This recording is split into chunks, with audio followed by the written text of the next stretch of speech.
pérdida de la visibilidad del cielo nocturno.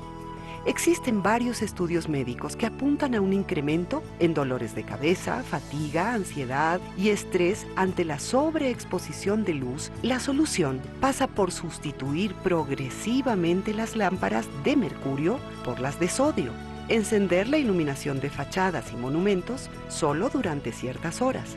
No se trata de apagar las luces ni de cambiarlas todas de golpe. Disminuir la cantidad de luz no significa que disminuya la seguridad ni la visibilidad.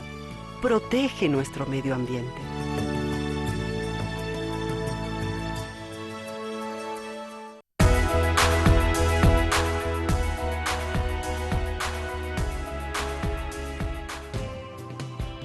Los compromisos de Chile para negociar con Bolivia un acceso soberano al mar.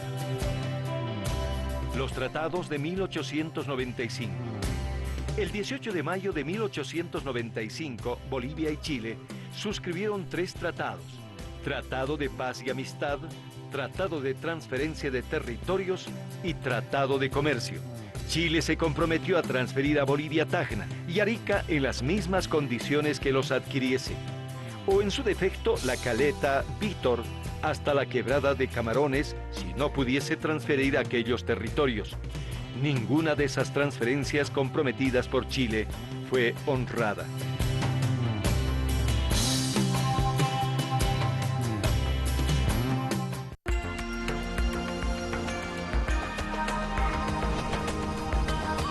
Avia Yala Televisión.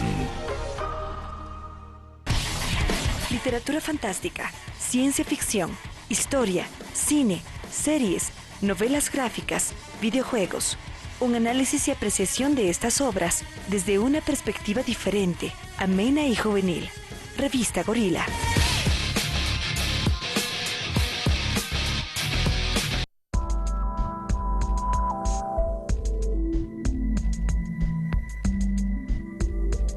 Nuestra patria dejará de ser colonia, o la bandera flameará sobre sus ruinas.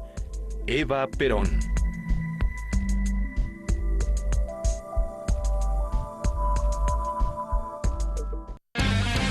Una amplia cobertura informativa de las cuestiones internacionales. Seguimiento minuto a minuto del acontecer mundial. Noticias al momento desde los diversos escenarios de todo el planeta, integrados en una sola voz informativa. Avia Yala Mundo.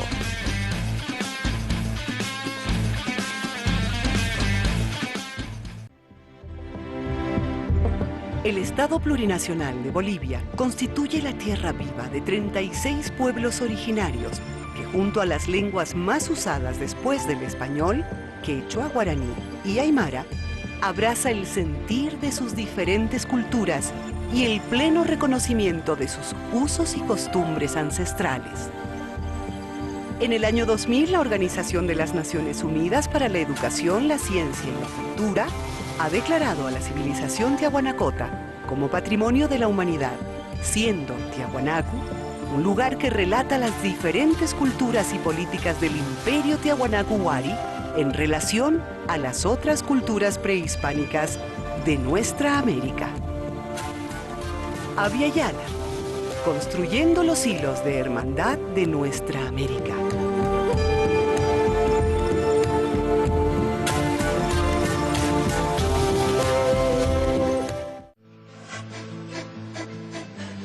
El lago Titicaca se encuentra en el departamento de La Paz. Tiene 283 metros de profundidad y una extensión aproximada de 176 por 70 kilómetros de ancho en sus extremos. Es la superficie navegable más alta del mundo. Tiene una altura promedio de 3.810 metros sobre el nivel del mar.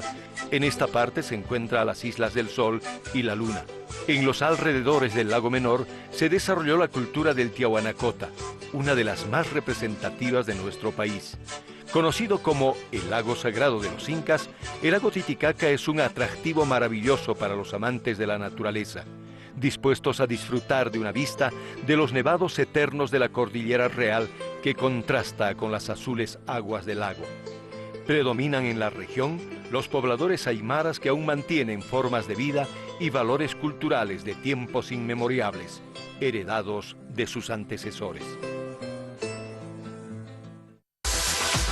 noticiero donde las y los ciudadanos encuentran todo lo que necesitan para iniciar el día con información de primera mano, noticias a nivel nacional, reportajes exclusivos y un permanente seguimiento de la información. Primera edición.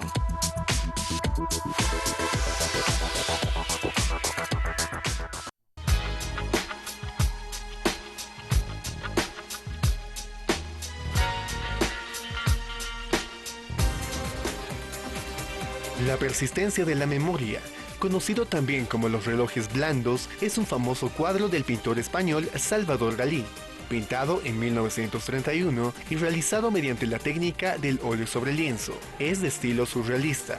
Esta pintura se ha convertido en una de las imágenes más reproducidas e identifica a su autor entre el gran público. La secuencia de los relojes derretidos en un paisaje desarticulado es la representación de un sueño que Dalí había experimentado. La cifra en el medio de la pintura es la cara del propio soñador. La interpretación general es que la pintura, que representa a muchos relojes de fusión, es un rechazo del tiempo como una influencia sólida y determinista. Los relojes, como la memoria, se han reblandecido por el paso del tiempo. Actualmente se conserva en el Museo de Arte Moderno de Nueva York, donde llegó en 1934.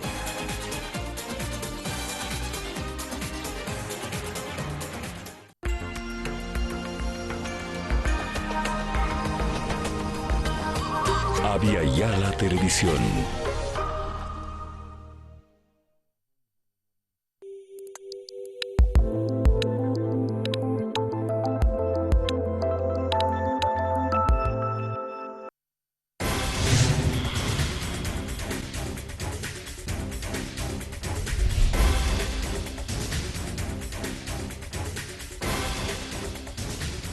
Buenas noches, bienvenidos a Sí o No. Jamás imaginé que exactamente 10 años después nos íbamos a encontrar nuevamente en unas circunstancias radicalmente diferentes. Habíamos estado conversando a través de Canal 7 Televisión Boliviana. Yo dirigía el operativo de asunción de mando del presidente Evo Morales, 22 de enero de 2006. Y Gringo González hacía un programa que se llamaba Visto de Otro Modo en ese canal. Trabajamos juntos, fue una época interesantísima. Intercambiamos un par de puntos de vista por teléfono, era, digamos, al promediar media mañana, y nos volvemos a encontrar, pero en circunstancias absolutamente distintas. Muchas gracias, Gringo. Voy a romper el manual del periodismo que dice que debo ustearte, no puedo. Me será imposible hacerlo por la confianza, la cercanía y los años que hemos venido transitando por el periodismo y por la amistad. Estamos hablando con Gringo González desde hace 35 años, desde que nos encontramos por primera vez en la Universidad Católica, y espero que esto no te deprima para iniciar esta conversación en la que vamos a hablar, por supuesto, de estos 10 años, y la conversación va a girar en torno a Evo Morales y a lo que podrá ser el sí o el no el 21 de febrero próximo. Bienvenido. Seguro que sí, Julio. Bueno, para mí también una enorme alegría poder compartir contigo. Un poco de sana envidia el hecho de que tú estés en estos avatares. Y no comencemos con la demagogia política, ya por favor. Ya hayamos dado otro paso, ¿no? Pero bien, ¿no? Feliz, contento, sí. La primera impresión, cómo pasa el tiempo, ¿no? Es decir, 35 años, tú mencionabas de aquellas veces en las que íbamos a formarnos a la universidad. Nos echábamos un catedrático por semestre, acuérdate, éramos una era fiera. Era un curso bastante complicado, sí. Había gente muy complicado para los profesores que tenían que irse. Cierto, sí. Respondona diría alguno, Sí, ¿no? sí, Éramos bastante respondones. Para decirlo en términos políticos, contestatarios, ¿no? Contestatarios, queda mejor. Exactamente, Sí. Pero teníamos motivos aquellas veces, Claro, había muchas razones para salir a protestar. Y claro, los 10 años, ¿no? de Evo, yo recuerdo, más que otra cosa, me acuerdo el operativo que justamente tú como gerente de Canal 7 habías montado para las elecciones de ese diciembre, ¿no? Porque 18 atípico, de ¿no? diciembre. Exactamente, fue atípico, un mes apenas, ¿no? Por el hecho de la transición y todo aquello. Recuerdo cuando estuvimos allá justamente en Canal 7, ese día estábamos compartiendo con Amalia Pando, que era parte del Canal 7, entiendo, ¿no? En ese momento. Exactamente. Después estaba Ella hacía doble sentido los domingos en Canal 7. Sí. Estaba Claudia Benavente, que en ese momento era jefa de prensa de Canal 18, de Católica. De Católica. No sé si recuerdas. Sí. Estaba Julio César Caballero, como moderador. Estuvo hasta que empezaron a llegar los primeros resultados. Sí, le vinieron unos espasmos fabulosos. Yo lo vi palidecer en el estudio, a medida que iban llegando los resultados y el triunfo de Evo Morales se iba acercando a una hazaña, porque la verdad es que en ese momento nadie imaginaba un triunfo que superara, ni se acercara siquiera al 50%. Recuerdo eso también, fue un momento sin duda muy interesante, se escuchaban los petardos en la ciudad, la algarabía de la gente. Eran otros petardos, por supuesto. Por cierto, exacto, eran otros petardos, pero bien lindo, realmente es muy grato. Y recuerdo una cosa más, fíjate, cuando justamente terminábamos el trabajo, ese fue el domingo, el presidente posesionó a sus ministros y yo dije, lo voy a invitar al jefe de los ministros, digamos, en teoría, que es el canciller, ¿no es cierto?, el ministro de Relaciones Exteriores. Y te cuento que lo convocamos al ministro para minutos antes de las 10 de la noche, la idea era arrancar con todos los ministros, yo quería presentarlos a los ministros en el programa de la tele para que la gente los conozca y diga a ver quiénes son estos señores. Y claro, la primera figura era David Choquehuanca. Resulta que había un señor ahí parado con las llaves colgando acá en el pantalón, ¿no? Y yo decía, ¿y qué rato llega el canciller, no? Y la compañera se movía, la productora, los compañeros preocupados, porque ya eran las 10 de la noche, habíamos arrancado el programa y no aparecía el canciller. Resulta que el canciller es ese señor que estaba ahí parado, ¿no es cierto?, que nadie se imaginaba que era el canciller, ¿no? Entonces lo invitamos a pasar, etcétera, y él dijo, mira, caramba, yo siempre te he visto en la tele, uno de mis sueños era que tú me entrevistes. Qué momento, ¿no? Qué momento. Y ahora tu relación con David Choquehuanca es otra relación. Sin duda hemos estado trabajando, yo he estado trabajando dentro del ministerio 7 años y poco, ¿no es cierto? Un tiempo en Argentina, otro tiempo en Brasil. Y bueno, cónsul general en Argentina, exacto, y embajador en Brasil. Exactamente. Entonces tenemos una relación de, digamos así, de trabajo, de mucho afecto. Yo lo aprecio mucho al canciller, siento que es una gran persona.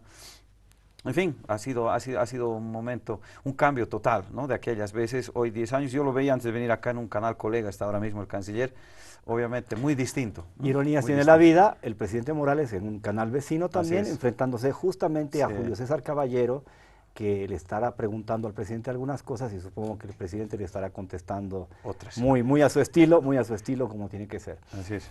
A ver, 5 horas 47 minutos ha hablado el presidente, Así es. un mensaje informe que si se tratara de hacer más puntilloso, a partir de lo que significan 10 años continuos de gobierno, esas 5 horas resultan pocas, o casi 6. Estaba revisando una edición de un matutino nacional, 145 cuadros, y la conclusión de una parlamentaria de oposición, pero realmente olímpica, ¿no? Dijo que se trataba de un acto de campaña y que por eso se salió. Otra parlamentaria, Jimena Costa, dijo que prefería retirarse, por eso lo hizo, porque tenía que ir a cocinar a su casa. Actitudes despreciativas que en el fondo ponen en evidencia que cierta gente no ha cambiado, que no entiende que la Bolivia de hoy es cualitativamente distinta, dramáticamente distinta para mejor. Y ciertamente si uno empieza a mirar con cuidado los datos que el presidente ha expuesto en ese informe, hay cosas que son absolutamente rotundas en términos de que esos datos reflejan de una manera inequívoca que este país sí efectivamente ha cambiado en demasiados planos de la realidad. Sin duda, sin duda. Yo creo que lo de la oposición hasta cierto punto es coherente, digamos, ¿no? Es decir, pero poco imaginativo, ¿no? Sí, de acuerdo, pero escúchame una cosa, yo te digo, cuando estás en un lugar donde de alguna manera o de otra tienes que terminar aceptando que tu contrincante, tu adversario, si tú quieres tu enemigo político lo ha hecho tan bien, obviamente pues es insoportable, ¿no? Si yo los veía a ellos y seguramente debe haber sido pues, un acto de estoicismo, ¿no? Tenerte que sentar ahí y escuchar logros, resultados, cuestiones objetivas, como tú bien dices, absolutamente contrastables con la realidad, la gente está consciente de eso, la gente sigue apoyándolo al presidente, entonces obviamente escuchar todo eso era pues una tortura, ¿no es cierto? Como muchos dicen, cuando te dicen algo lindo, dices, eso es música para mis oídos, ¿no es cierto? Bueno, esto era estridencia,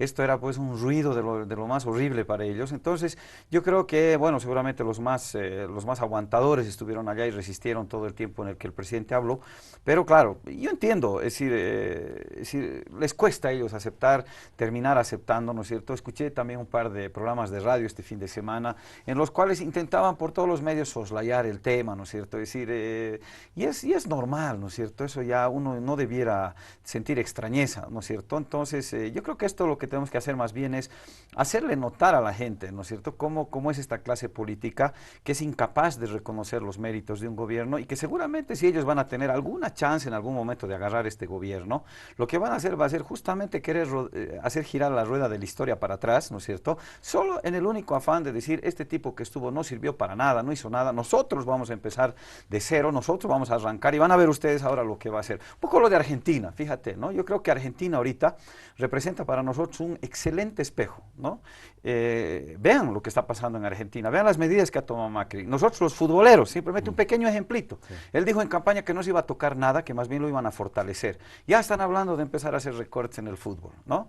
Es decir, entonces ese es el punto. Y yo vengo reflexionando hace mucho tiempo qué es en realidad la democracia, ¿no? O sea, qué es lo que ve la gente o entiende la gente por democracia. Muchos dicen es el voto, ¿no? Es poder elegir. Y eso es una parte, ¿no? Esa es una parte. Importante sin duda, ¿no es cierto? Porque es el momento en el que el ciudadano se expresa. Pero yo creo que hay otros temas que tienen que ver con la incorporación de tanta gente en la vida del país, ¿no es cierto? En términos económicos, políticos, sociales, culturales, ¿no es cierto? Pero yo creo que también democracia es cuando un presidente asume y cumple lo que ha prometido durante su campaña. Eso es justamente lo que hemos preguntado el viernes en un programa, si la gente piensa que Evo Morales cumplió o no con Bolivia en estos 10 años. Se lo pregunté al politólogo Diego Ayo, que es rabiosamente opositor al gobierno de Evo Morales, y tuvo que reconocer que sí, en un rapto de honestidad intelectual. Es que no te queda otra, ¿no? Ahora fíjate, por ejemplo, nosotros muchas veces nos dejamos engañar con eso de que el paradigma de la democracia es Estados Unidos, ¿no es cierto? Que Obama, por ejemplo, debiera ser el presidente donde se respira, del país en el cual se respira el aire más democrático que te puedes imaginar en el mundo. Pero mira, dos ofertitas nomás que hizo el señor Obama durante su campaña, que no iba a ninguna guerra, y sabemos que fue. Y segundo, que iba a acabar con Guantánamo. ¿Acabó con Guantánamo? No acabó. No. Entonces, es decir, serán muy demócratas, cumplirán sus mandatos, etcétera, pero no le cumplen al pueblo. No hay democracia ni en la Academia de Hollywood, que la están impugnando porque hay discriminación, no hay negros afroamericanos, ni mujeres. Will Smith ya se ha pronunciado, Matt Damon, que es tan blanco como tú y yo, también se ha pronunciado, y las características de la premiación de este año van a ser distintas porque se está poniendo en evidencia que ahí también hay todo un manejo que es lo más antidemocrático y antiplural. Absolutamente. Ahora fíjate tú, si vamos a hablar por ejemplo de esa figura que ahora nos quieren plantear como aparentemente la médula espinal de la democracia, que es la alternancia, ¿no es cierto? Fíjate, le tocó a un negro ser presidente de Estados Unidos, qué linda alternancia, pero ese negro terminó siendo más blanco que cualquier otro blanco, claro, que lo antecedió. Es un blanqueado, digamos. Exactamente, ¿no? O sea, es un negro por esas circunstancias de la vida, pero en realidad él es negro, digamos, en términos raciales, ¿verdad? Supuestamente iba a representar a un importante sector de la población. Yo no sé cuántos son los negros, creo que son la mayoría en Estados Unidos, ¿o no? Sí, sí, sí. Mira, sí. De Brasil yo te garantizo, sí. La mayoría, grandísima mayoría en Brasil es negro. ¿Te imaginas un presidente negro en Brasil? ¿No? Entonces, ese es el otro tema, ¿no? O sea, alternancia. Alternancia entendida como qué, ¿no es cierto? Es decir, como el hecho de decir, estamos en la calecita, ¿no es cierto? Ahora te toca el avioncito, después te toca el cochecito, después te toca, no sé caballito. Qué, el caballito, ¿no? Exacto.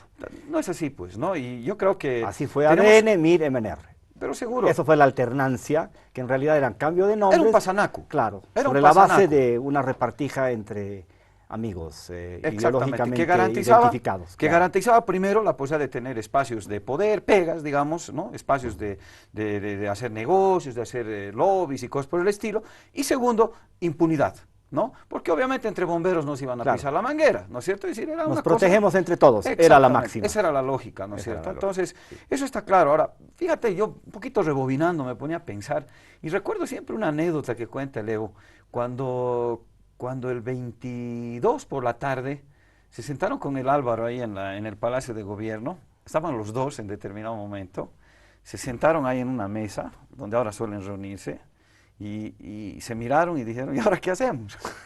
Sí, sí. ¿Por dónde empezamos? Sí. ¿No? Y fíjate, era un país realmente difícil, muy complicado. Es como que en términos futboleros te den un equipo con el peor punto promedio, ¿no es cierto? Con los jugadores impagos, con hinchas que están desmotivados, que ya no quieren saber nada de nada. Con el promedio de descenso. Con el peor, claro, exactamente. Sí. Tus mejores jugadores lesionados, ¿no? Es un cuadro pero dramático, es un país que seguramente muchos ni se les hubiera imaginado querer gobernar o pretender gobernar, ¿no? Entonces, recuerdo también un momento que siempre cuenta el Evo cuando él dijo, bueno, ¿cómo empezamos? ¿No? ¿Por dónde empezamos? Y los expertos, los analistas le dijeron, tienes que hacer una gira por el exterior, ¿no? Tienes que comprarte un buen sombrero, ¿no? Marca la que tú quieras, ¿no? Y te vas a Europa, te vas a Estados Unidos, ¿no? Fondo Monetario, Banco Mundial, y meta sombrero, ¿no? Esa era la idea, ¿no? Entonces, claro, hubo un momento de reflexión en ese momento, en ese punto de partida, en el que dijeron, bueno, ¿a qué hemos venido aquí? ¿No? Vamos a continuar haciendo lo que siempre se ha hecho, vamos a seguir aplicando las recetas que siempre se han aplicado, o definitivamente vamos a hacer un cambio. Entonces ahí es donde se empieza a ver el tema de avanzar definitivamente sobre la reconquista de las materias primas, ¿no es cierto?, para dominio del Estado. Y ahí es que viene el 1 de mayo de 2006, y yo creo que ahí es donde empieza a cambiar definitivamente esta historia, ¿no? Vamos a seguir haciendo esta retrospectiva, vamos a hacer una primera pausa y seguimos conversando con el presidente del Senado, José Alberto González.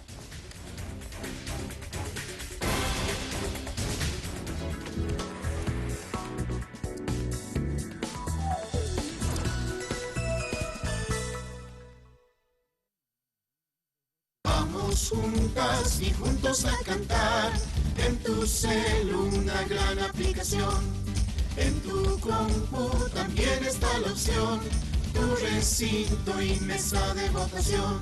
Soy jurado electoral, hoy me toca responsabilidad, yo participo, es nuestra aplicación y nos brinda completa información. Nacional, democracias en ejercicio. Yo sé que he de morir un día, en que no encuentre mi soledad junto a mi sombra. Habrá un olor a casas barbadas por el musgo y un aire de rostros olvidados. Y así fue. 10 años después, en la tarde del 27 de marzo de 1964, Edmundo se marchó, mientras que por las calles de la ciudad de Cochabamba, una procesión católica trasladaba la imagen sagrada del Cristo. Era Viernes Santo. Edmundo Camargo Ferreira nació en Sucre el 21 de enero de 1936 y falleció en Cochabamba el 27 de marzo de 1964, cuando apenas tenía 28 años. Su poesía de tendencia surrealista lo situó entre los escritores más destacados y originales de la poesía contemporánea boliviana.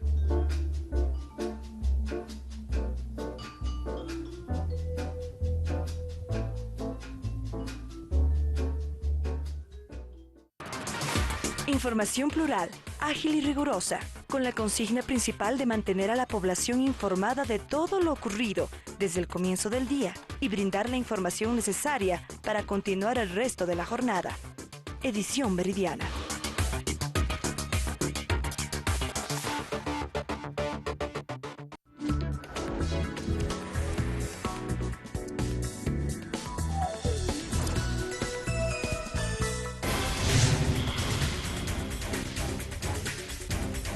Durante la breve pausa que acabamos de tener, Gringo González me recriminaba que había vuelto al manual porque lo había tratado de José Alberto y no le gusta, ¿verdad? No es que no me gusta, sino que si vas a romper el manual, romperlo bien, pues, ¿no? Ya está roto. Si no, yo te digo, licenciado, volvemos a la... ¿Ah? No, jamás. Oye, qué locura, el otro día escuchaba el discurso del presidente Evo, hubo un par de cosas que me impactaron mucho. Ya. El tema del ATP-DA, ¿no? ¿Te acuerdas cómo hablaron, cómo chillaron, que se cae el empleo, el alto se va a la ruina, miles de empresas, millones de personas que se quedan sin trabajo? Sin preferencias arancelarias no podíamos vivir. Claro, por el tema de la DEA además, ¿no? Porque ATP, DEA, DEA no era casualidad, que también termina en DEA, ¿no? En realidad era el sentido de tener aquí metidos a los gringos con sus mecanismos de control de narcotráfico, unos mecanismos de control seguramente tan perfectos, ¿verdad? Metidos a los gringos transversalmente, en todas las áreas, ¿no? Así es. Desde seguridad hasta el manejo de la economía.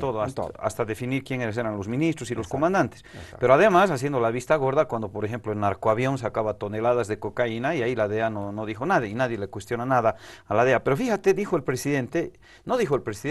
recordó estas cifras que son muy interesantes y tienen que ver justamente con que definitivamente nos ha ido mejor sin la DEA que con la DEA, bueno, quiero decir, sin ATP-DA. Bueno, con la DEA está claro que nos ha ido mejor, hemos erradicado más, ha habido más operativos, más gente detenida, ¿no es cierto?, mejores resultados en la lucha y además sin muertos.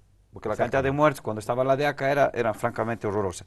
Pero fíjate que en el tema del ATP-DA, que es un tema que se ha escuchado tanto y que muchas veces ahora siguen usándolo como muletilla, yo te cuento que los datos marcan que las exportaciones en Bolivia han mejorado, ¿no es cierto?, en el tema manufactura, que era prácticamente del que se hablaba, porque ahora, claro, tú vas a decir, exportaciones crecieron exponencialmente, claro, es por el gas, ¿no es cierto? Sí, sin duda que ayuda el gas, pero en tema de manufacturas concretamente, fíjate, cuando estaba el ATP-DA en vigencia, se exportaban aproximadamente 640 millones de dólares a Estados Unidos por ATP-DA. ¿Sabes cuánto se manda ahora? 2.494, casi 2.500, o sea, de 645... 4 veces más. Exactamente. Entonces, fíjate, estamos mejor sin ATP-DA. Esa es una primera constatación. La segunda constatación, respecto al tema de estas personas que dicen ser perseguidos políticos, el tema de las aerolíneas, ¿no? Dos cosas a mí me provocaron una vez más una indignación tremenda, y de pensar que son hechuñatos que se están hoy escondiendo detrás del no, y son los que quieren volver acá.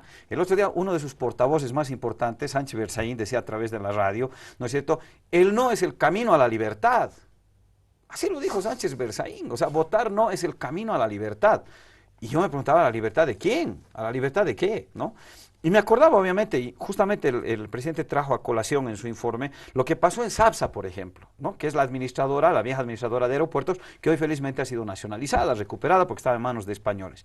¿Qué hicieron estos tipos? Era una empresa que tenía un patrimonio calculado en 430 millones de dólares, ¿no?, entre aeropuertos, instalaciones, equipos, etc. 430 millones de dólares. Hicieron una empresa con un capital social de 26.000 bolivianos. Y con eso entraron y agarraron SAPSA, ¿no es cierto? Y fíjate tú qué curioso, que el gerente, que era un tipo que manejaba aquí los intereses de Abertis, ganaba mensualmente 127.000 bolivianos. O sea, tenía una empresa de 26.000 bolivianos y el tipo cobraba un salario de 127.000 bolivianos. Pero ¿dónde se ha visto semejante despropósito, no? Entonces, en el poquito tiempo que se ha recuperado para dominio del Estado, SAPSA ya se ha puesto de pie nuevamente, ¿no es cierto? Se ha invertido 35 millones de dólares, se ha hecho un nuevo aeropuerto en el Alto, se ha mejorado muchos se va a mejorar otros aeropuertos, justamente con esa plata de SAPSA. O sea, ¿qué quiere decir esto? Que definitivamente los indios no saben administrar, que Evo Morales, que es indígena, no tiene capacidad de conformar un buen equipo para administrar las empresas del Estado, y aparejadito aquello trajo el recuerdo de Boa, ¿no? ¿Qué pasó con el Lloyd? Julio, daba pena ver cómo a Lloyd lo destripaban. ¿Te acuerdas de esas lindas aeronaves que tenía Lloyd? ¿Cómo le sacaban las turbinas, los cañedos para llevárselas a sus aviones? La famosa BASP. ¿Te acuerdas? ¿Te acuerdas de aquello? Que se le entregó a un solo proponente y se rompieron las propias reglas de juego que había establecido el propio gobierno con la ley de capitalización. Fue la cosa más escandalosa. Y fíjate que Lloyd terminó con una deuda al fisco de 800 millones de dólares o bolivianos, 800 millones. Y Aerosur, la otra empresa, deudas al fisco, 4.100 millones de bolivianos. 4.100 millones de bolivianos. Y pretendían que el Estado se haga cargo de ese cadáver, ¿no? Lo que hizo más bien el Estado fue crear BOA, ¿no? Y una empresa que en poco tiempo, fíjate, arrancó con un capital de 16 millones de dólares, ¿no? Hoy estamos hablando de casi 70, ¿verdad? Te deja ganancias, por ejemplo, 30 millones de bolivianos, que se le de cabeza al Juancito Pinto. Ya no se las han llevado ni al Brasil, no se las han llevado al exterior como ganancias, sino se han quedado acá para darles a los niños su Juancito Pinto. Es decir, es otra lógica. Y no hay opositor que te desmienta estos datos. No hay manera. No puede. Es que no hay manera. Es que no tienen cómo. No tienen cómo. Entonces, mira, no sé si es lo que vamos a hablar ahora, pero yo creo que... No, yo te dejo con tus datos. Es que lo del 21, Julio, es definitivamente, y a partir de estos datos, de estos insumos que son extraídos de la misma realidad, ¿no es cierto? Estos insumos son los que tienen que hacernos dar cuenta que el 21 de febrero se juega mucho, mucho más que una simple modificación a la Constitución Política del Estado. Yo entiendo el afán y más que otra cosa la desesperación que tiene la oposición, porque ellos sienten obviamente que si el pueblo le dice que sí al presidente, le da permiso, le autoriza que pueda participar en las elecciones de 2019, están claros ellos que en estos próximos 4 años el país va a despegar. Lo que ya ha avanzado se va a avanzar muchas más veces. El ministro Arce Catacora ha anunciado hace unas horas que vamos a volver a crecer a un promedio de 5%. Así es, exactamente. Y se han asegurado inversiones por casi 50.000 millones de dólares. Es decir, este va a ser otro país de acá a 4 años. Ya es otro país y va a ser otro país todavía. Y en 2025, ¿para qué te cuento? Entonces, fíjate, ese es el temor de la oposición, de sentir que si no es ahora, ¿no es cierto? Ellos sienten que tienen una suerte de viento de cola con lo que ha pasado en Argentina. que no pase lo que ha pasado en Argentina, porque si no la gente va a estar sufriendo como están sufriendo ahora en Argentina. No, creo que tiene un mes y poco de gobierno el señor Macri. Así es. La gente ya está absolutamente asustada, conmovida, ¿no es cierto? Incluso sus propios votantes han sido castigados. Hablan de libertad de expresión y se bajan a semejante ícono del periodismo como Víctor Hugo Morales. Sí, eso es grave. Y están hablando de libertad de expresión, eso es grave, y de pluralismo. Pero es más grave que a la clase media, que lo apoyó a Macri, le suba el precio de la energía eléctrica, le suba el precio del gas, le suba la gasolina, ¿no es cierto? A los propios votantes de Macri. Así es. ¿No? Entonces, a ver cómo les quedará el ojo. Entonces yo digo, la gente tiene que terminar de entender eso. Nos estamos jugando precisamente el pasaporte hacia la Agenda 2025, la posibilidad de definitivamente consolidar este otro país en el que vivimos, este país que ha cambiado tanto y que va a seguir cambiando de una manera dramática, ¿no es cierto? O la incertidumbre, ¿no es cierto?, que va justamente a contrapelo de la estabilidad que se ha logrado en estos 10 años. La incertidumbre entendida como, por ejemplo, mira, yo estoy esperando tener ahora debates con la oposición y una de las cosas que les voy a preguntar, porque no voy a poder resistir, es quién va a ser su ministro de Economía y Finanzas.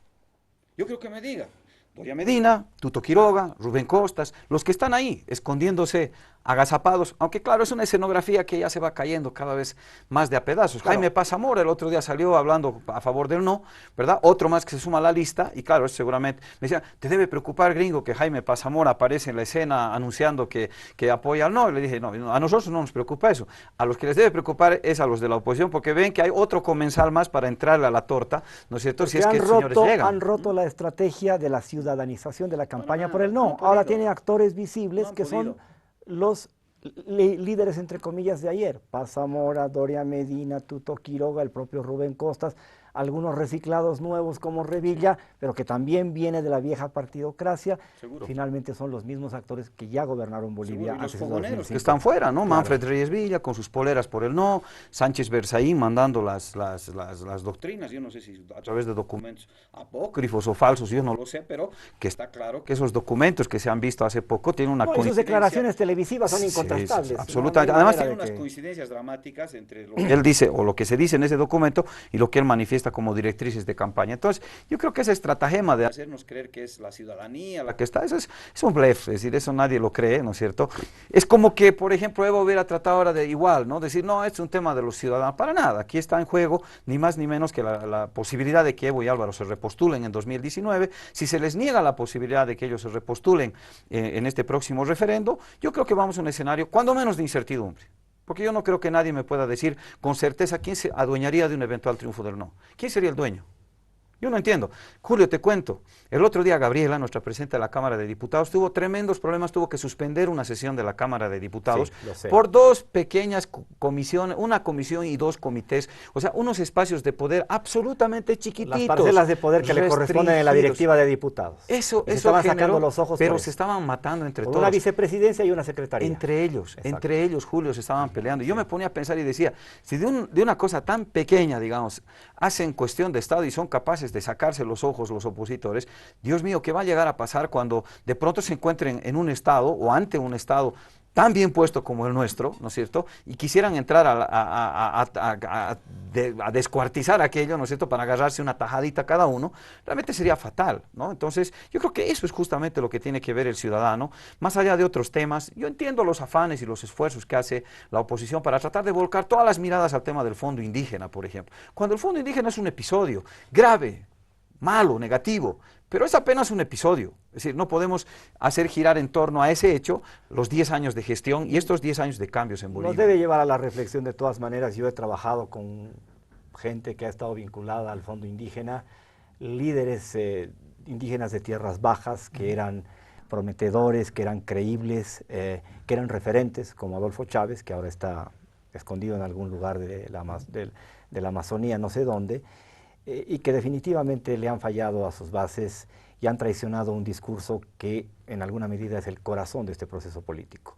Y en esa medida habrá que ser suficientemente autocríticos. Lo que sí queda claro es que no hay ninguna vocación de encubrimiento, para nada. Todo lo contrario, aunque voces agudas, interesantes, digamos detallistas como la de Carlos Ver dicen, sí, pero no han tocado ni a Nemesio Chacollo, ni al señor Machaca de la CSUD-CB, ni a Felipe Huanca, que para él supuestamente son los verdaderos, poderosos en esta estructura de otorgación de dineros, de incentivo para la producción a pueblos indígenas, están tocando a los que ya no tienen nada que ver con el gobierno, a los que son disidentes y los que tienen ligazones directas con el presidente Evo Morales, están ahí intocables y no les va a pasar absolutamente nada. Tú mismo te has encargado de declarar a los medios de comunicación hace una semana, un poquito más, que te preguntabas por qué la justicia no llamaba a Nemesio. Claro, en realidad lo que hice, Julio, ese día fue, vi que en la mañana tempranito le preguntaban al presidente Evo, ¿por qué no la convocan a Nemesio? Y el presidente decía, mira, no me pregunten a mí, no me corresponde a mí responder esa pregunta. Pregúntale a la justicia. Nosotros hemos dado una línea, la justicia tiene que trabajar con la más absoluta libertad, a sabiendas de que aquí no se va a proteger a nadie, independientemente de que cómo se llame o qué cargo haya ocupado o esté ocupando. El presidente fue claro. Me vienen a mí con esa pregunta, me dice, ¿por qué no la convocan a Nemesio? Y yo en realidad lo que les dije a los periodistas compañeros, esa es una pregunta que tienen que hacer a la justicia. O sea, por la línea del presidente, ustedes vayan y pregúntenle a la justicia, la fiscalía tiene la total libertad de hacerlo. Yo no entiendo, ese es un tema que seguramente a ustedes les va a responder la justicia. Ese fue el razonamiento. Pero fíjate, yo entiendo perfectamente que el afán de la oposición y de muchos medios que hacen de opositores en este momento sea tratar de mantener casi hasta el 21 de febrero el tema del Fondo Indígena. Lo están logrando, ¿no es cierto? Están haciendo ese juego donde cada día aparece uno, se dice una cosa, se dice otra, ¿no es cierto? Y fíjate, yo he visto un periódico, ¿no es cierto?, donde, por ejemplo, al día siguiente de la alocución del presidente Evo, ¿no es cierto?, estaba totalmente soslayada, en un pequeño título y una fotografía enorme del nuevo presidente de la Federación Boliviana de Fútbol, ¿no es cierto? Hasta ese punto se ha llevado, digamos, el ninguneo, y hasta ese punto se siguen las instrucciones que llegaron de Estados Unidos. Soslayar cualquier éxito del gobierno y exacerbar cualquier cosita pequeña, por muy insignificante que sea, exacerbarla y tenerla permanentemente en vigencia y en primeras planas. Bueno, en fin, yo lamento muchísimo aquello. No voy a negar que lo del Fondo Indígena nos hace daño, no voy a negar que es un tema que nos provoca, desde mi experiencia es doloroso, desde mi experiencia personal, es muy duro y es muy feo, ¿no es cierto? Claro. Pero sí, yo creo que no podemos tampoco quedarnos en el juego de decir, son miles de millones que se han robado, ¿te das cuenta? Esas son obviamente apreciaciones absolutamente descabelladas, injustas, ¿no es cierto? Porque aquí estamos hablando de unos millones que evidentemente no se han manejado bien, que se han robado, no se han robado, eso lo determinará la justicia, ¿no es cierto? Pero yo creo que soslayar todo el resto, todos los cambios que han habido en Bolivia, el hecho de que, por ejemplo, hoy la gente tenga un salario de $250, cuando en realidad hace 10 años era de 60, y la gente tenía que salir a marchar. Mira, un dato bien interesante, Julio, mira, esto me ha dejado francamente sorprendido. El tema de educación, por ejemplo, fíjate, el presidente se tomó la molestia de presentar el otro día un dato que es por demás revelador, la cantidad de días de huelga, ¿no?, en educación.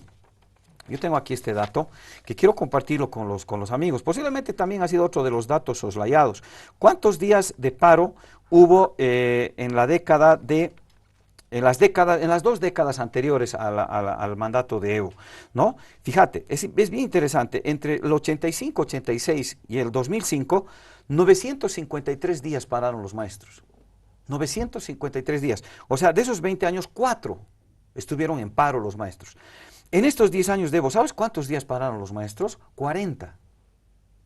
No, hay una diferencia. Es una locura, es una locura. ¿Por qué? Porque los profesores ya no tienen que salir como antes a marchar a pedir aumento salarial. ¿Te acuerdas tú que habían años en los que se instalaba la gestión escolar? Todos los años se iniciaba la gestión escolar. Y al día siguiente ya estaban en paro. Y por lo tanto, hoy tú tienes la certeza, pública parada, sí. Hoy tú tienes la certeza de que los chicos que van a la educación pública tienen 200 días calendario de clases. Sí.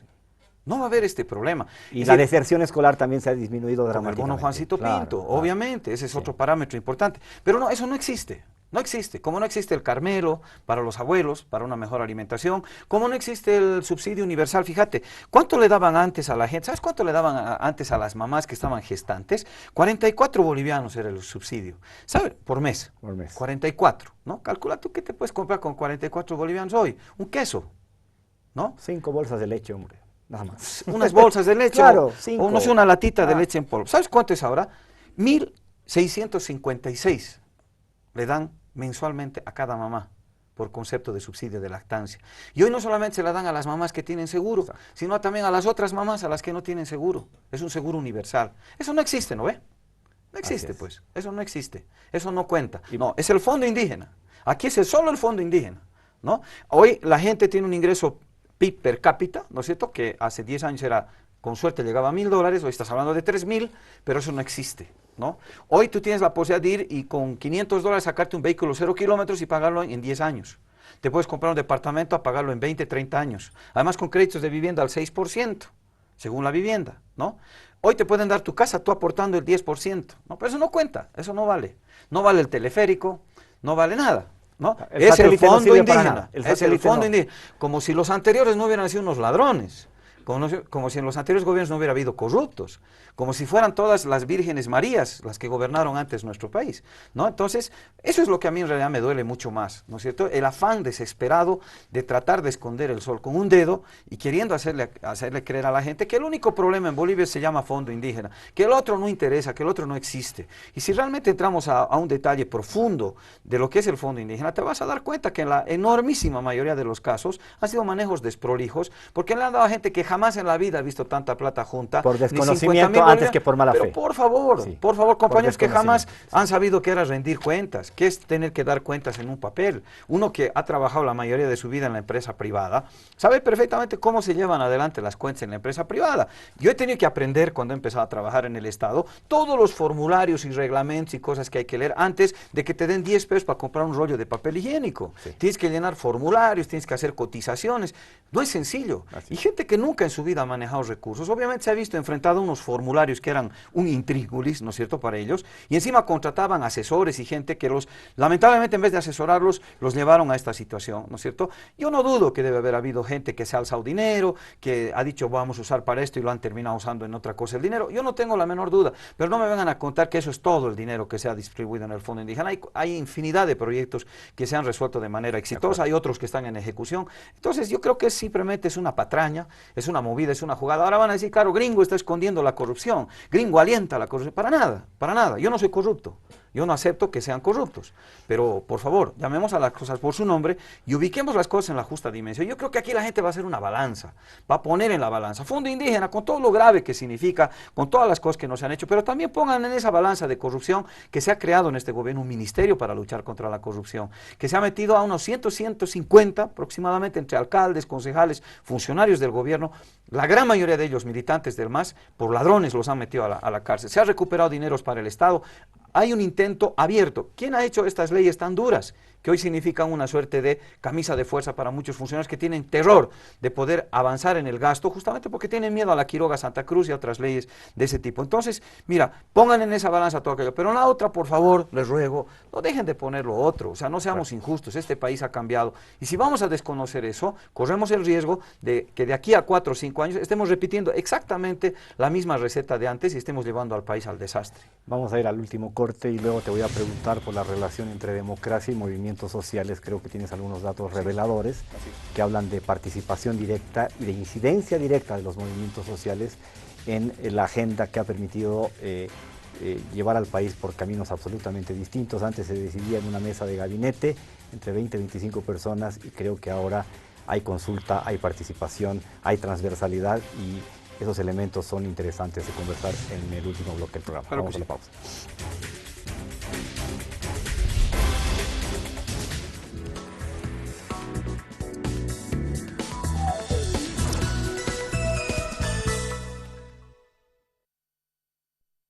En febrero Bolivia construirá, el 21 la gente votará. En el referendo constitucional, la ciudadanía decidirá con su voto sobre la reforma del artículo 168 de la Constitución Política del Estado. Esta decisión es de cumplimiento obligatorio. El referéndum es democracia directa y participativa. En tu voto está la decisión. Órgano Electoral Plurinacional. Democracias en ejercicio. Un noticiero donde las y los ciudadanos encuentran todo lo que necesitan para iniciar el día con información de primera mano, noticias a nivel nacional, reportajes exclusivos y un permanente seguimiento de la información. Primera edición.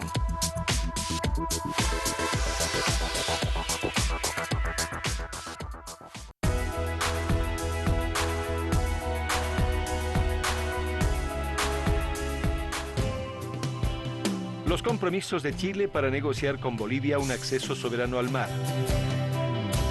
Acta protocolizada de 10 de enero de 1920. En 1920, el diplomático chileno acreditado en La Paz, Emilio Bello Codecido, suscribió un acta con el canciller boliviano Carlos Gutiérrez.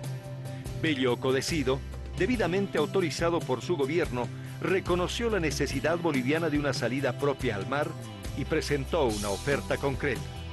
Chile cedería una zona importante al norte de Arica y de la línea del ferrocarril que se hallaba en los territorios sometidos al resultado del plebiscito, que debía realizarse de acuerdo al Tratado de Ancón.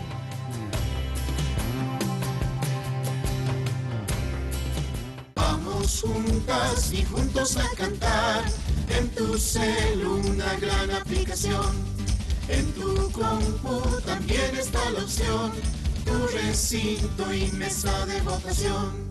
Soy jurada, jurado electoral, hoy me toca responsabilidad. Yo participo, es nuestra aplicación y nos brinda Órgano completa Electoral información. Plurinacional. Democracias en ejercicio.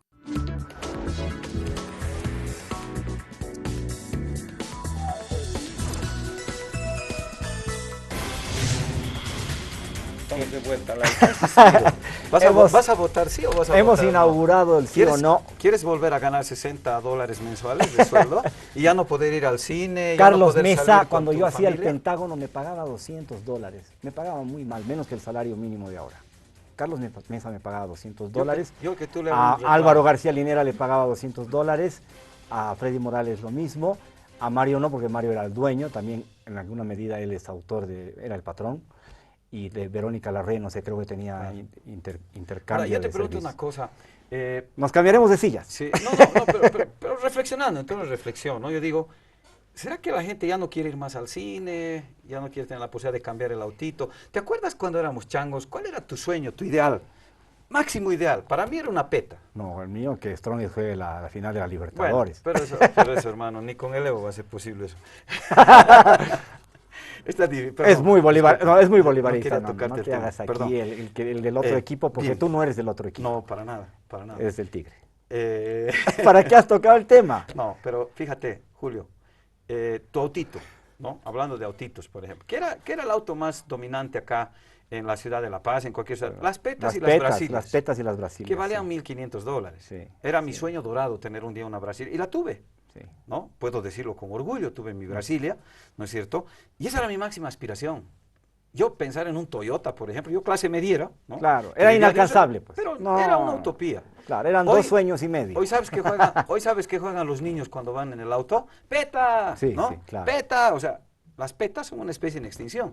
Brasilias creo que hay unas cuantas. Sí, menos que peta. Fíjate tú, Sí, y al contrario, fíjate cuántos vehículos nuevitos, flamantitos, ahí dando vueltas por las calles de La Paz. ¿Eso qué quiere decir? Antes ibas al supermercado y había eco en el supermercado.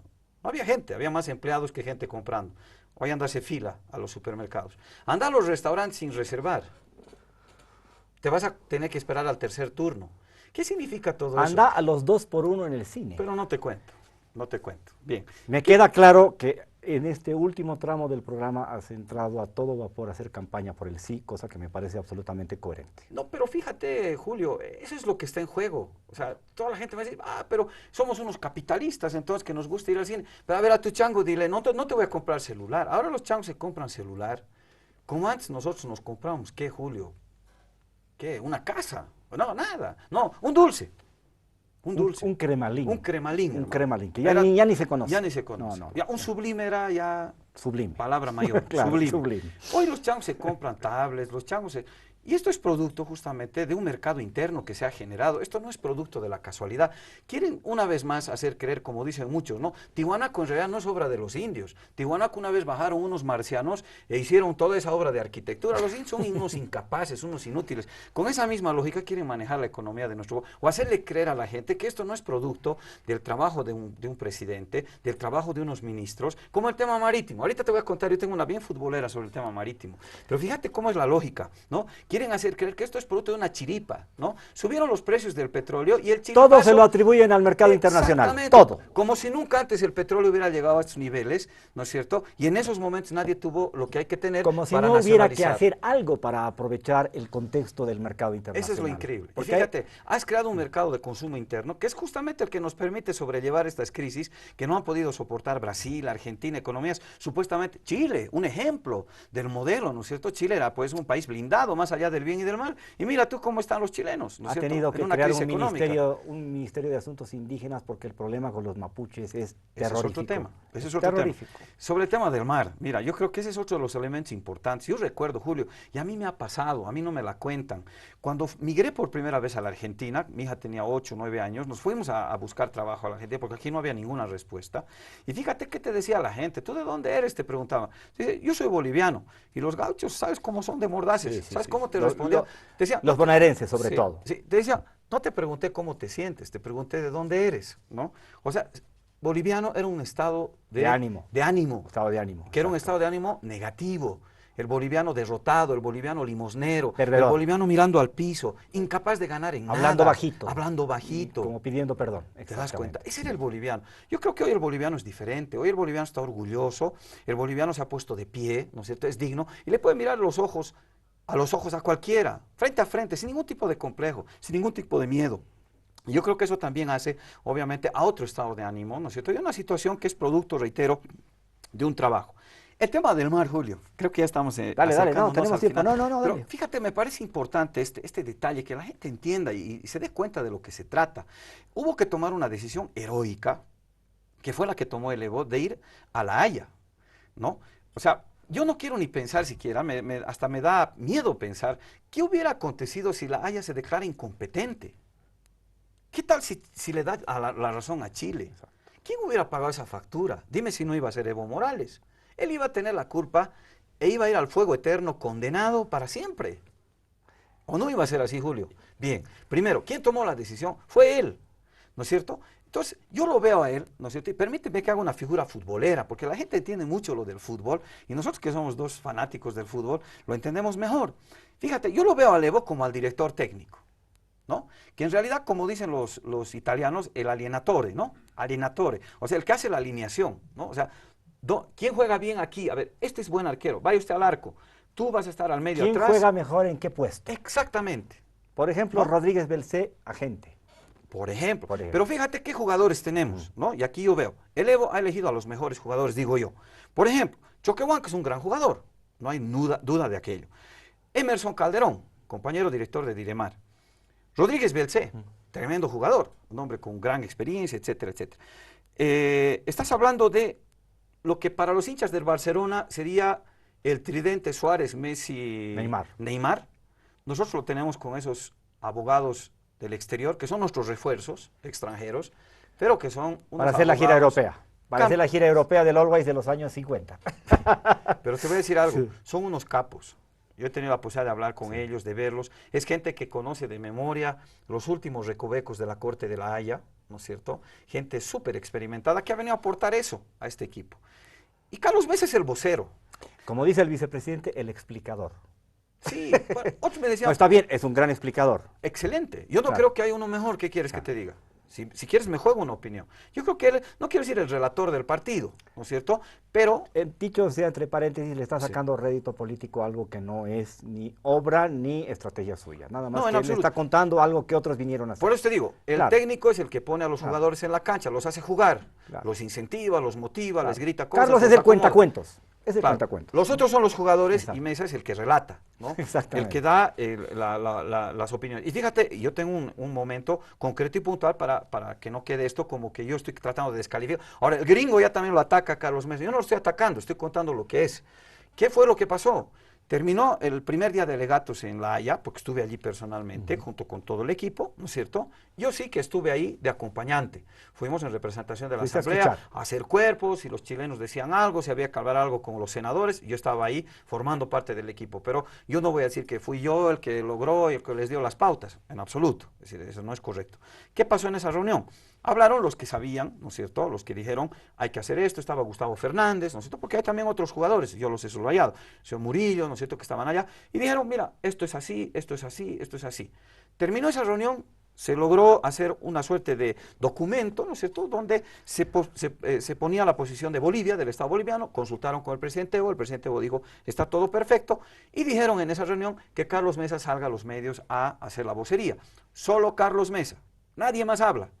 Nosotros todos nos pusimos un cierre en la boca, un candado en la boca, salió Carlos Mesa ante todos los medios de comunicación y él hizo una extraordinaria explicación de cómo era la posición boliviana después de la primera jornada de alegatos. Impecable. La entrevista que hizo en Chile fue impecable. Yo no sé si alguien en Bolivia podría hacerlo mejor que Carlos Mesa. Pero reitero, él es el vocero, ¿no? Y los jugadores que están jugando en la cancha, ¿no es cierto?, en la fricción, son otros.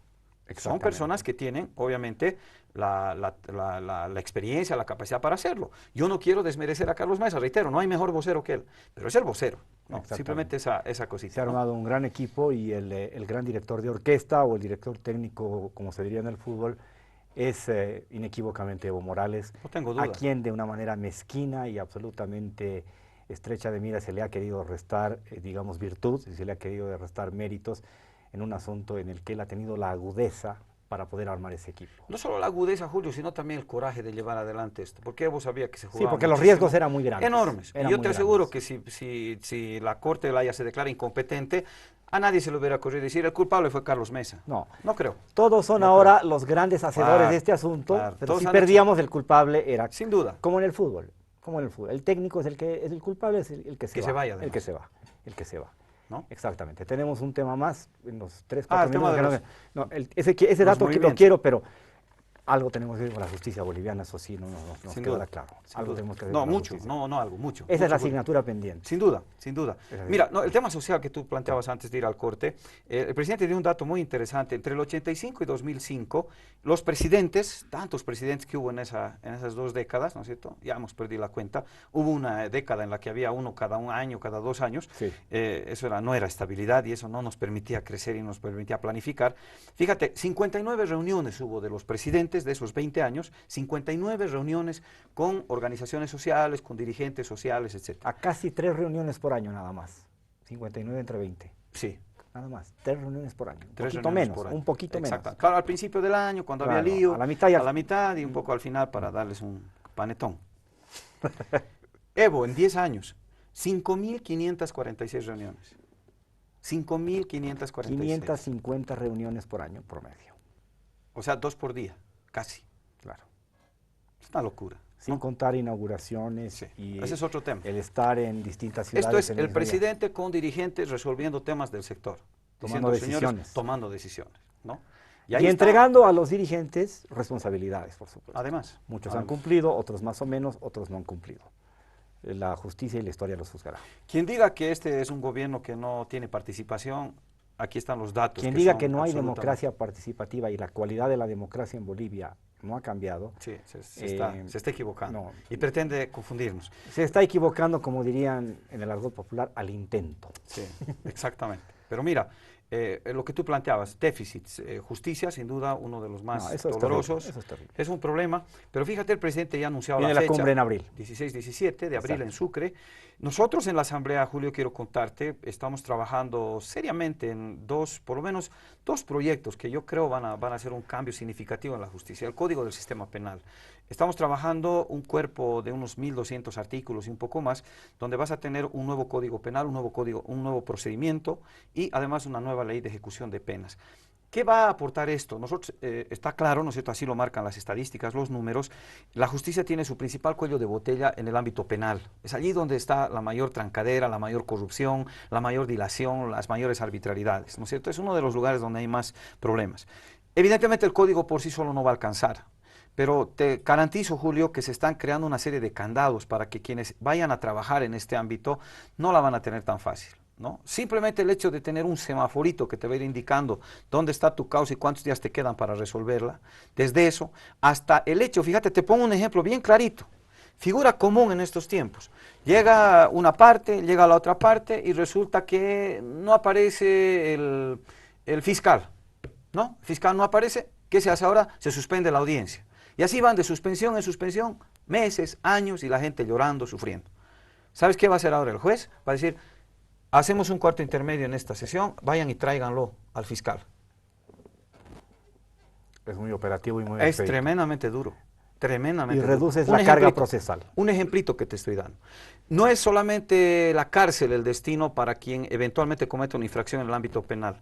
Se están generando cuando menos 14 figuras alternativas a la cárcel, para obviamente condenas menores, para hechos menores. Se divide bajo tres criterios: crímenes, delitos y faltas. Si tú cometes, por ejemplo, a ver qué te digo, sin ningún tipo de intención, con tu vehículo chocas un árbol y cae el árbol sobre la puerta de un edificio, ¿no es cierto? Hoy te quieren mandar a San Pedro, a la cárcel, a Chonchocoro. No, ahora no. Ahora tú te vas a tener la posibilidad de ir ante un juez, ¿no es cierto? Y en una audiencia que el juez te diga: señor Peñalosa, si usted no quiere ir a la cárcel, tiene que pagar la puerta de vidrio que ha roto, tiene que reponer el árbol, ¿no es cierto? Y además dejar de manejar durante 6 meses. ¿No? Entonces, estoy poniendo un par de ejemplitos para que la gente entienda. Va a cambiar la justicia con estos nuevos códigos. Más la cumbre, que va a ser, y creo yo y tengo fe en eso, va a ser el escenario del cual, y el presidente ha marcado algunas líneas generales sobre las cuales se va a trabajar. Yo creo que van a salir importantes soluciones. Más que diagnósticos, aquí necesitamos soluciones. Se tiene que destinar recursos para hacer cambios. Y lo más complicado está en el tema de la reconstrucción de lo que se llama operadores de justicia. Porque puedes tener leyes ideales perfectas, si no tienes quienes las hagan funcionar. Sin duda. Todo quedará, digamos, en el deber ser. Estoy de acuerdo, pero fíjate que si tú dentro de la misma normativa, me dirás, echa la ley, echa la trampa, es cierto, pero estamos generando unos candados muy difíciles de esquivar, muy difíciles de abrir. Así que, sinceramente, el que se meta ahora a hacer un ejercicio en el ámbito judicial va a tener muchas dificultades para corromperse, va a tener muchas dificultades para armar redes de extorsión o de chantaje y ese tipo de cosas, ¿no? Es decir, esa es nuestra expectativa, lo estamos haciendo en ese sentido, y sentimos que junto con la cumbre, más otros esfuerzos que se hagan paralelamente, coincido contigo, formación de recurso humano es fundamental. Y por supuesto, vamos a la base, vamos a la educación, ¿no? Vamos a enseñarles a los chicos nuevamente que no hay que corromperse, no hay que robar, no hay que ser delincuente, etcétera. Yo creo que eso es un trabajo que se tiene que hacer en el tema de violencia y en otros temas que están lamentable en déficit y que hacen al vivir bien, porque vivir bien no solamente es tener el triple de PIB per cápita, de ganar más platita, de tener un mejor salario, poder ir al cine y salir con tu familia a comer cada fin de semana. Vivir bien también es que tus hijos puedan salir en la noche a una fiesta sin el riesgo de que les hagan algo. Vivir bien es que la gente no se cruce el semáforo en rojo, que no orine en las calles, ¿no es cierto? En fin, hace a una serie de cuestiones sobre las cuales naturalmente estamos trabajando. Bien, Gringo, muchísimas gracias por haber venido, ha sido absolutamente elocuente como siempre. Te dejo medio minuto para un mensaje, supongo que quieres decir algo con respecto de lo que nos jugamos el 21 de febrero. Sin duda. Contigo hemos inaugurado este ciclo que va a ser muy cortito, la próxima semana sí vamos a tener algo más caliente porque vamos a tener frente a frente a quienes defienden el sí y quienes defienden el no. No me gustó que me digas frío, pero no importa. no. Voy a dejarlo pasar. Algo más caliente, no he dicho frío. Está muy bien. Bueno, así está hecha la aclaración. No, desearte mucho éxito, que te vaya muy bien con el programa, estaremos siguiéndote la próxima semana. Decir a la gente eso, ¿verdad? Decir a la gente eso, que el próximo... Pecho frío no eres, yo sé. No, tú eres un tipo apasionado por siempre, lo que haces. Siempre le ponemos toda la pasión y vida a lo que hacemos. Así que decir a la gente que el 21 de febrero, reitero, se juega mucho más que una simple modificación a la Constitución. No es la letra la que va a cambiar, son los efectos que va a producir ese cambio en la letra. Y los efectos van a ser esos. Seguimos ratificando el rumbo, nos vamos a 2025 a una nueva Bolivia sin extrema pobreza, con la gente con servicios básicos, Bolivia corazón energético, o nos vamos para atrás, o cuando menos a la incertidumbre. Yo creo que a todos nos gusta tener estabilidad, planificar nuestra vida, y eso es lo que nos garantiza este proceso. Y este proceso, y lo digo así abiertamente y francamente, sin el Evo, yo francamente no lo veo consistente. Yo no creo que exista nadie que nos pueda garantizar el éxito de este proceso que no sea el presidente Evo Morales. Así que piensen muy bien, el próximo 21 de febrero, piensen en sus hijos, en sus nietos. Yo estoy pensando en mi nieto permanentemente y por eso es que voy a votar sí el próximo 21 de febrero. Un cariño y un abrazo para todos, Julio. Muchas gracias, Gringo. Gracias a todos quienes nos han seguido. Vamos a seguir la próxima semana con este breve ciclo de sí o no, que en gran medida nos permitirá jugarnos el destino histórico-político de Bolivia para la próxima década. Buenas noches.